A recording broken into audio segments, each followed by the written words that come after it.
and I can say John is very lucky. I've met him many a times here.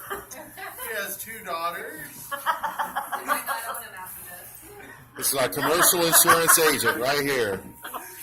Okay, he has a cat named Bo and a dog named Ginger. He enjoys sports, traveling, and obviously laughing a lot. Nice.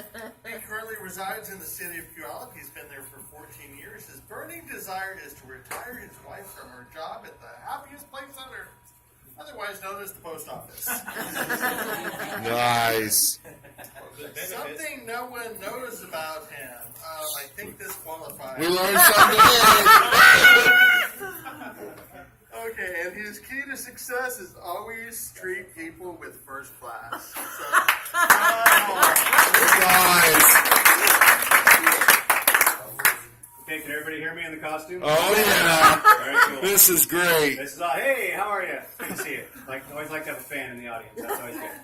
So, insurance is obviously far too serious and all that. So, one of the things we did back at Halloween is our district has like Halloween contests and all that. So, if you go to our Facebook page, you'll see a picture of all of our video of all of us in these costumes and doing all that stuff.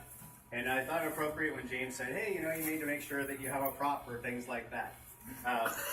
So I brought my phone as my prop. So, because you want to have a prop, you got to be ready to go and all that. So we have the microphone for Rebecca.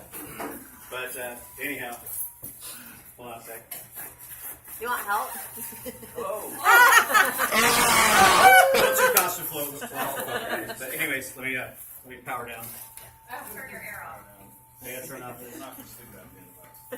That's great. Okay, it's not comfortable. I'll just say that. But anyhow, thank you for appeasing me and my goofy sense of humor and all that. But as you probably heard Melody talk about with insurance and all that, insurance is a racket. It's absolutely set up to benefit the insurance company. It's not set up to benefit the insured, unfortunately. And so you need really honest people. This is a good photo right here. Take it seriously. No, anyway, stop. Having the right agent is so critically important. Just like what Jared was talking about with what he did for his customer. I'm sitting there calculating 11 hours, and I'm like, yeah, there's no Betty Boo time. It's basically doing everything he possibly could. Where how many companies would just sit there and go, well, sorry about that. I'll get to you first thing in the morning and all that. Meanwhile, all of this damage is being done to them. Where for like us in the insurance business and all that, if something goes sideways or whatever else, I get a claim notification or whatever. I'm going, especially if it's relatively serious, I'm going right out right away, talking to them, saying, hey, here's what's happening with this, and getting them taken care of every step of the way because you're really, man, I need to cotton out from that damn thing. Anyways, it's making sure that that like I just went and did a bid for a mechanic shop. Okay, well I went through and took about 75 photos of the shop, and I go, well, didn't your previous agent do this? He goes, oh, he came out, he didn't take any pictures, he didn't do anything. Well, I needed to know, he had like close to $100,000 in tools. He was insured for about, I think it was $53,000. Well, if you're a mechanic and your tools, Rick, and I don't know if this is true or not, but do you just keep tools around because you just don't really have any need for them or anything like that? Or if you lost some of them, it might be catastrophic. Thank you so much. The answer would be it'd be pretty catastrophic if they lost the tools. And, I was surprised. I got an education because I don't know anything about how much lifts cost or anything like that. So I'm looking at these really big lifts and I'm thinking, oh wow, what are these? $5,000, $6,000, good. Now they're like $1,800. He goes, here, let me show you the expensive stuff. And he rolls out a drawer on one toolbox. He goes, yeah, that's like $7,000. I'm like, really? And he goes, yeah.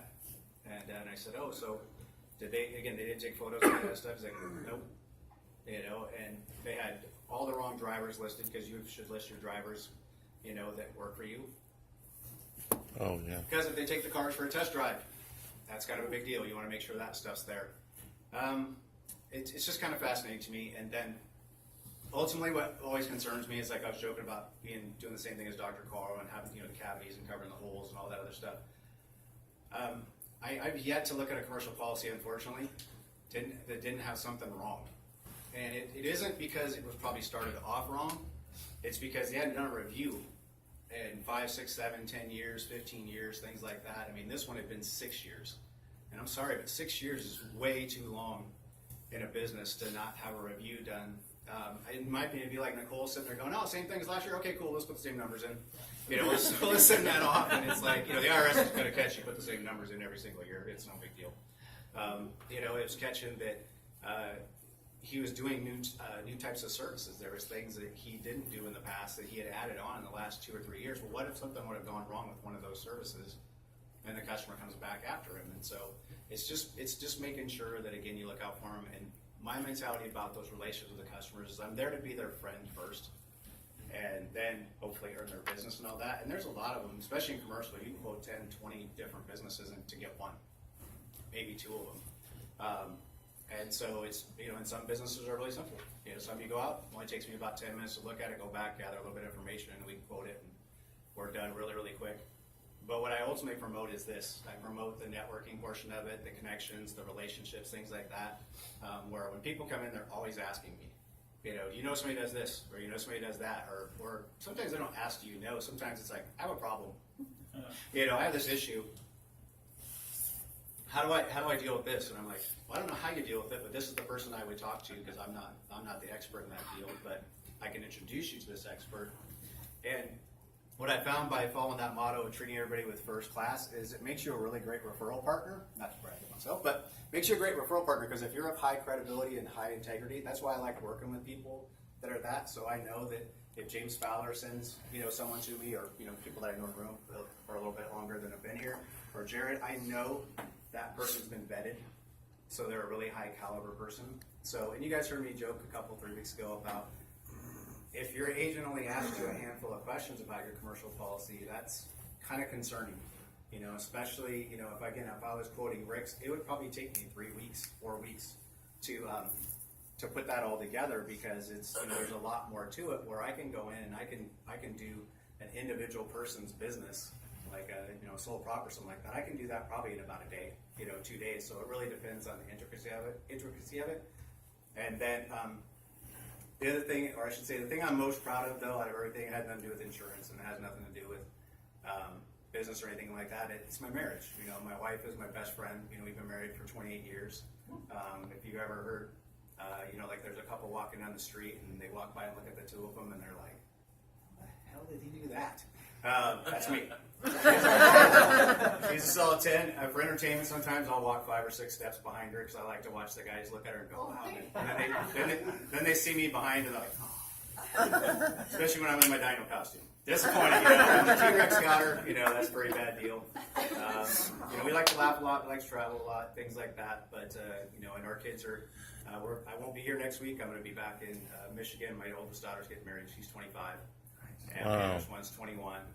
And I know, you look at me and you go, God, you can't be a deal over 32. How the heck's that? Be adopted. It's all good. So, Anyhow, that's all my time. I sure love and appreciate you guys. Thank you for indulging me in my good sense of humor.